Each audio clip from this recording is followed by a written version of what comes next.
అక్కడేమో ఇంత ఆధారాలు సాక్ష్యాలు ఉండి వాళ్ళు ట్రయల్ కూడా రెడీ అవుతుంటే ఇక్కడ మనం కనీసం అవినీతి జరిగింది అని మాట్లాడడానికి కూడా కేంద్ర రాష్ట్ర ప్రభుత్వాలు సంకోచిస్తున్నాయంటే ఎందుకు అని అడుగుతున్నాం.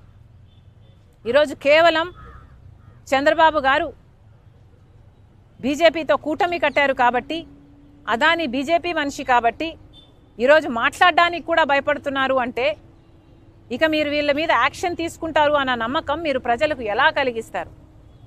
మీ మూడును చూస్తుంటే మీరు కనీసం అదాని అన్న పేరును కూడా ఉచ్చరించడానికి మీరు భయపడుతున్నారు అంటే ఇక మీరు ఈ అవినీతి మీద ఏ యాక్షన్ తీసుకుంటారు అని ప్రజలకు ఎలా నమ్మకం కలిగిస్తారు?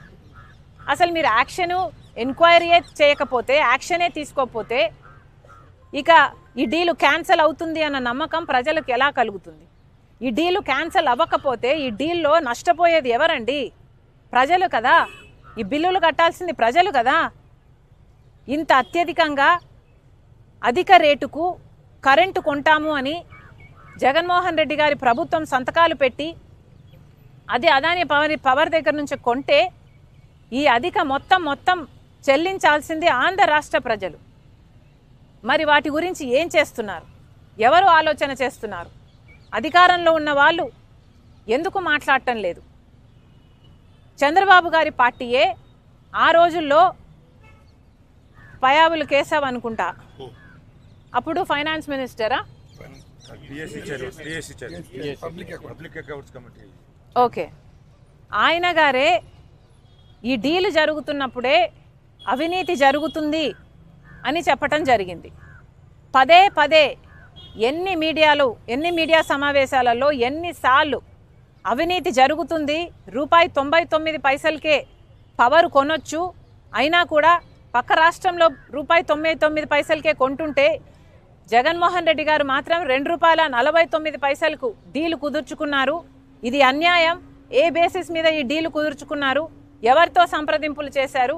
ఏ బేసిస్ మీద ఇది కుదుర్చుకున్నారు అని అంతలా అడిగిన వాళ్ళు ఇప్పుడు ఎందుకు మాట్లాడటం లేదు? ఇప్పుడు చంద్రబాబు గారు ఎందుకు మాట్లాడటం లేదు? ఇప్పుడు కూడా బాలినేని గారు వాళ్ళ కూటమిలోనే ఉన్నారు. ఇప్పుడు కూడా బాలినేని గారు చెప్తూనే ఉన్నారు గోల్మాల్ జరిగింది అని, అక్రమం జరిగింది అని.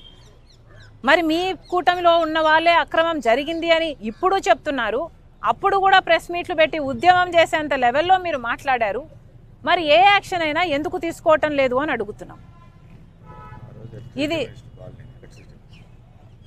ఇది అన్యాయం కాదా అని అడుగుతున్నాం. కనీసం అసెంబ్లీలో చంద్రబాబు గారు జగన్మోహన్ రెడ్డి గారు అవినీతికి పాల్పడ్డారు అని మాట్లాడారు తప్పితే అదాని పేరు కూడా ఉచ్చరించడానికి ఇష్టపడలేదు అంటే ఇక మీరు ఏం యాక్షన్ తీసుకుంటారు? మీరు ఏ యాక్షన్ తీసుకోకపోతే, ఈ డీలు క్యాన్సిల్ అవ్వకపోతే ఈ బిల్లుల భారం పడేదంతా ప్రజల మీద కదా. ప్రజలు కదా చెల్లించాల్సింది. మరి అధికారంలో మీరు ఉన్నప్పుడు మీరు ఏ యాక్షన్ ఎందుకు తీసుకోరు అని అడుగుతున్నాం. ఇది ఎక్కడి న్యాయం అని అడుగుతున్నాం. ఈరోజు చంద్రబాబు గారు బీజేపీ పార్టీతో కూటమి కట్టారు. ఇక్కడ అసెంబ్లీ లెవెల్లో అసెంబ్లీలోనే మీరు మాట్లాడలేదు అంటే, ఇక్కడ స్టేట్ లెవెల్లోనే మీరు ఏ యాక్షన్ తీసుకోవడం లేదు అంటే, ఇక సెంటర్లో పార్లమెంటు జరుగుతుంది ఒక పక్క, అక్కడేమో కాంగ్రెస్ పార్టీ అదాని అవినీతి గురించి పోరాటమే చేస్తుంది. జాయింట్ పార్లమెంటరీ కమిటీ ఎంక్వైరీ చేయాలి అని అడుగుతుంది. మీరు కనీసం అక్కడ మీ ఎంపీలు ఉన్నారు, మీరు అక్కడ మద్దతు ఇవ్వరు, ఇక్కడ మాట్లాడరు. మరి ఏమిటి మీ వైఖరి అని అడుగుతున్నాం.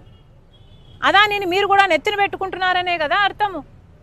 జగన్మోహన్ రెడ్డి గారు ఆంధ్ర రాష్ట్రాన్ని అదాని రాష్ట్రంగా చేశారు. ఒక బ్లాంక్ చెక్ లాగా అదాని గారికి ఆంధ్ర రాష్ట్రాన్ని ఇచ్చే ప్రయత్నం చేశాడు జగన్మోహన్ రెడ్డి గారు. ఒక సోలార్ పవర్ డీల్లోనే 1750 కోట్ల రూపాయలు జగన్మోహన్ రెడ్డి గారికి లంచం వచ్చింది అని ఇప్పుడు బయటపడింది. కానీ గంగవరం పోర్టు 10% గవర్నమెంట్ వాటాని జగన్మోహన్ రెడ్డి గారు అప్పనంగా 9,000 కోట్ల రూపాయలు విలువ చేస్తే అదాని గారికి 640 కోట్లకే అమ్మేశారు. ఇది అన్యాయం కాదా? రాజశేఖర్ రెడ్డి గారే 30 ఏళ్ళకు ఆ పోర్టు మళ్ళీ ప్రభుత్వం చేతుల్లోకి రావాలి అని అంటే 15 ఏళ్ళు గడిచేపోయాయి. ఇంకో 15 ఏళ్లలో ఆ పోర్టు ప్రభుత్వం చేతుల్లోకి వచ్చేది. ఆ వీలే లేకుండా చేశాడు జగన్మోహన్ రెడ్డి గారు. మరి అలాంటి దాంట్లలో ఎంత లంచం వచ్చుండాలి జగన్మోహన్ రెడ్డి గారికి? మరి ఇవేవి ఎంక్వైరీ చేయాల్సిన అవసరం లేదా?